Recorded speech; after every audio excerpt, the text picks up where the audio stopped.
Halo,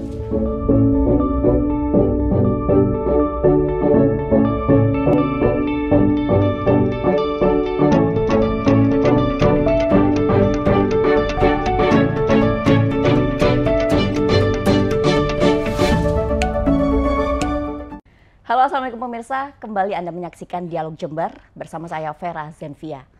Pemirsa, di samping menjalankan visi dan misinya secara mandiri, Palang Merah Indonesia juga memiliki peranan yang penting untuk membantu pemerintah dalam bidang kemanusiaan, seperti kesiapsiagaan bantuan dan penanggulangan kebencanaan. Pandemi COVID-19 dan baru-baru ini, banjir bandang yang terjadi di Batu dan Jember juga menjadi perhatian PMI untuk turut serta membantu ke lokasi bencana. Namun ternyata tak banyak orang tahu, sebagai organisasi kemanusiaan yang secara resmi berbadan hukum, bagaimana operasional penerapan manajemen PMI selama ini. Selengkapnya kami akan bahas langsung bersama Ketua Palang Merah Indonesia Jember, Bapak Zainal Marzuki. Assalamualaikum Pak Zainal. Waalaikumsalam, selamat pagi. Bagaimana kabarnya hari ini Pak Zainal? Alhamdulillah kabarnya baik. Alhamdulillah baik ya Pak. Yeah. Ini kedua kalinya kita bertemu Pak. Betul. Yang beberapa bulan lalu kita membahas terkait hari ulang tahun PMI. Yeah. Gambaran besar PMI selama ini bekerja seperti apa kita bahas di situ. Tapi di episode kali ini Pak, kita ingin lebih tahu secara dalam tentang manajerial selama ini operasional PMI seperti apa gitu Pak Zainal. Tapi sebelum kita merujuk ke lebih dalam terkait hal itu, kita tahu Pak sekarang udah musim penghujan, banyak bencana di mana-mana. Kita ingin tahu peran PMI untuk mengantisipasi, untuk siaga terkait bencana alam seperti apa Pak. Silakan Pak Zainal. Baik, jadi Palang Merah sesuai dengan tugas pokok dan fungsinya adalah membantu pemerintah untuk bidang kemanusiaan. Maka di PMI Jember khususnya ada berbagai fungsi. Pertama adalah dalam kebencanaan kita punya unit markas yang sepenuhnya untuk membantu pemerintah. Tentu membantu melakukan pertolongan, mulai asesmen pertolongan sampai tindakan tingkat pertama terhadap korban bencana dan sampai recovery terhadap lokasi bencana, terutama pemukiman warga. Itu kita lakukan. Kesiapannya yang kemarin Pak, karena kan beberapa kali sempat ada banjir ya Pak ya di daerah Jember Selatan dan Barat. Jadi kami beberapa kali ada banjir yang khususnya di Jember dulu, kami tentu menyiapkan relawan kita, petugas-petugas kita dengan segala peralatan yang diperlukan, yaitu untuk membantu banjir waktu terjadi banjir di Semboro. Nah, tentu terus setelah pasca banjir, kita juga melaksanakan pertolongan menormalisasi air bersih. Jadi tim BOS kita melakukan tahap pertama, kita telah melakukan normalisasi air bersih, yaitu sumur-sumur warga dinormalkan agar berfungsi seperti semula. Itu ada 51 sumur. Dan gelombang kedua kemarin kita masih ada tindak lanjuti 11 sumur warga. Tentu di luar itu berbentuk bantuan atau pertolongan yang lain kita lakukan juga. Terus yang kejadian banjir bandang di Batu. Ini sangat menarik, PMI Provinsi memerintahkan kepada PMI Kabupaten Jember agar mengirimkan petugasnya baik tim BOS maupun untuk pertolongan dan melaksanakan recovery terhadap kondisi di lapangan yang setelah pasca banjir. Sehingga kita memberangkatkan ada sekitar 15 orang ke Malang untuk melakukan ke Batu untuk melaksanakan tugas-tugas, tentu berkoordinasi dengan PMI Batu dan berkoordinasi dengan petugas yang lain di sana.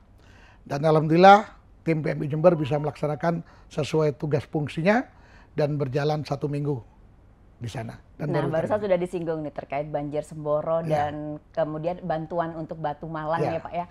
Nah Pak, ini kan yang menjadi perhatian bahwasanya banyak yang dilakukan oleh PMI Jember. Sampai-sampai media juga menyoroti kinerja dari PMI Jember. Beberapa waktu lalu ada PMI dari Kota Malang, dari Kota Probolinggo maksud saya Pak ya, dan PMI Situbondo hadir ke Jember. Mereka sengaja untuk melakukan studi banding ke PMI Jember. Sebenarnya apa yang mereka pelajarin Pak jadi dari begini, PMI Jember? Kawan-kawan saya, saudara-saudara saya dari PMI Situbondo dan PMI Probolinggo Kota tentu melihat eksistensi Palang Merah Cabang Jember yang dalam setiap keadaan siap siaga, dan bukan hanya sekedar siap siaga tapi mampu melaksanakan tugas-tugas kemanusiaan itu yang diembankan oleh undang-undang, mau diembankan oleh peraturan anggaran dasar rumah tangga dan yang lainnya. Nah, berdasarkan itu, bagaimana mereka datang ke Jember, tata kelola dan sumber dana yang digunakan oleh PMI Jember sehingga sangat bisa melaksanakan tugas-tugasnya dengan maksimal dan baik. Itu yang ditujukan. Tata kelola dan manajemen apa yang dilakukan? Tata kelola dan manajemen. Ya. Maka kami menjelaskan. Tentu pertama PMI punya Undang-Undang Nomor 1 tahun 2018. Yang kedua tentu ada anggaran dasar rumah tangga. Yang ketiga ada peraturan-peraturan organisasi dan ada peraturan lain yang mengikat. Terutama menyangkut regulasi. Ada kepres yang ada di dalam kita. Tentu semua itu bersumber dari sejarah di mana didirikannya Palang Merah. Ada 7 prinsip Palang Merah internasional yang itu menjadi didirikannya Palang Merah di setiap negara yang berdaulat.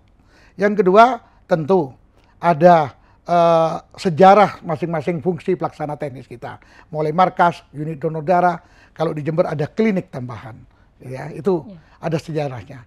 Maka undang-undang itu dibuat sesuai dengan itu. Dan itulah yang dilaksanakan oleh PMI Jember dan saya sampaikan tata kelolanya kepada mereka. Dan sumber dananya kepada mereka. Jadi kalau dulu PMI saya jelaskan, periode-periode dulu ada 4 sumber dana. Sumber dana pertama adalah BPPD, biaya pengganti pengolah darah.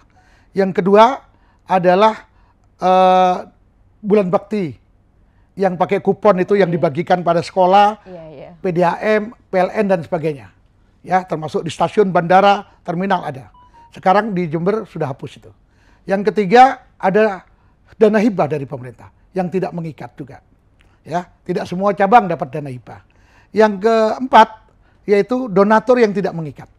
Sedangkan di era kepengurusan saya yang dilantik pada bulan Oktober, akhir Oktober 2017, setelah itu kami hanya dapat 2 sumber dana. Yaitu pertama BPPD, biaya pengganti pengolah darah. Yang kedua donatur yang tidak mengikat. Yang dana hibah kita tidak dapat sama sekali. Yang bulan bakti itu kita tidak melaksanakan. Nah Pak Zainal, ini menarik kalau sebelumnya ada 4 sumber dana. Ya. Tapi pada akhirnya 2 sumber dana yang dilakukan. Pak, kita akan bahas selengkapnya itu Pak di segmen 2 biar penasaran juga nih pemirsa yang di rumah. Pemirsa jangan kemana-mana, tetap di Dialog Jember.